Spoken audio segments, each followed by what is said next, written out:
Hello friends, welcome to my channel. আজকে আমি পুঁটি মাছের ঝাল রান্নার রেসিপি নিয়ে এসেছি। এইভাবে পুঁটি মাছের ঝাল রান্না করে গরম গরম ভাতের সঙ্গে খেয়ে দেখবেন, ভালো লাগে। তাহলে চলুন দেখে নিই কীভাবে রান্না করব। তো এইখানে আমি 200 গ্রাম পুঁটি মাছ নিয়েছি। তার মধ্যে 3-4টা মিনি মাছ, একটা কই মাছ আছে। এখন এই মাছের মধ্যে দিয়ে দিলাম পরিমাণ মতো লবণ, হলুদের গুঁড়া, দিয়ে দিচ্ছি 1 চা চামচ সর্ষে বাটা, 1 চামচের মতো কাঁচা সর্ষের তেল। 200 গ্রাম পুঁটি মাছের জন্য 1 চা চামচ সর্ষে বাটা ব্যবহার করি যথেষ্ট। মশলার সঙ্গে মাছগুলিকে মিশিয়ে নেওয়ার পর এখন আমি এইগুলিকে একটা সাইডে রেখে দেব।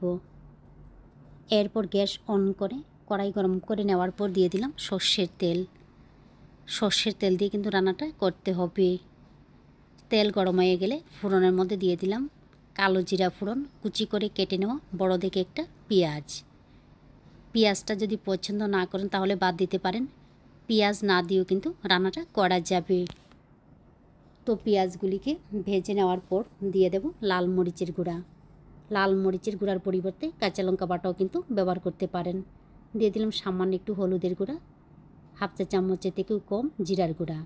জিরার গুঁড়ার পরিমাণটা কিন্তু এই রান্নার মধ্যে কম দিতে হবে। তো কয়েক সেকেন্ড গুঁড়া মশলাগুলিকে মিশিয়ে নেওয়ার পর চুলার আঁচটা একদম কম আঁচে রেখে এর মধ্যে দিয়ে দিতে হবে মশলা দিয়ে মাখিয়ে নেওয়া পুঁটি মাছ।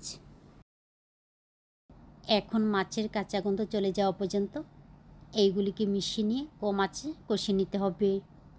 তবে বেশি সময় নিয়ে কষিয়ে নেওয়া যাবে না, যেহেতু এর মধ্যে সর্ষে বাটা দেওয়া আছে, না হলে কিন্তু তেতো হয়ে যাওয়ার সম্ভাবনা থাকবে। তো প্রায় 1 মিনিটের মতো একদম কম আঁচে কষিয়ে নেওয়ার পর দিয়ে দিচ্ছি জল। জলের পরিমাণটা কম ব্যবহার করতে হবে, গ্রেভিটা যাতে ঘন থাকে এমনভাবে রান্না করলেই বেশি ভালো লাগে। দিয়ে দিলাম মাঝখান দিয়ে কেটে নেওয়া 4টা কাঁচা লঙ্কা, পরিমাণ মতো লবণ। লবণের পরিমাণটা কম দিতে হবে, যেহেতু মাছ মশলা দিয়ে মাখিয়ে নেওয়ার সময় লবণ দেওয়া আছে। তো প্রায় 10 মিনিটের মতো এইগুলিকে কম আঁচে রান্না করে নেওয়ার পর দেখুন গ্রেভিটা খুব সুন্দর হয়েছে। গ্রেভিটা যাতে ঘন থাকে ঠিক এইভাবে রান্না করতে হবে। এইভাবে পুঁটি মাছের ঝাল রান্না করে গরম গরম ভাতের সঙ্গে খেয়ে দেখবেন, ভালো লাগে। ভালো লাগলে অবশ্যই লাইক, শেয়ার এবং সাবস্ক্রাইব করবেন।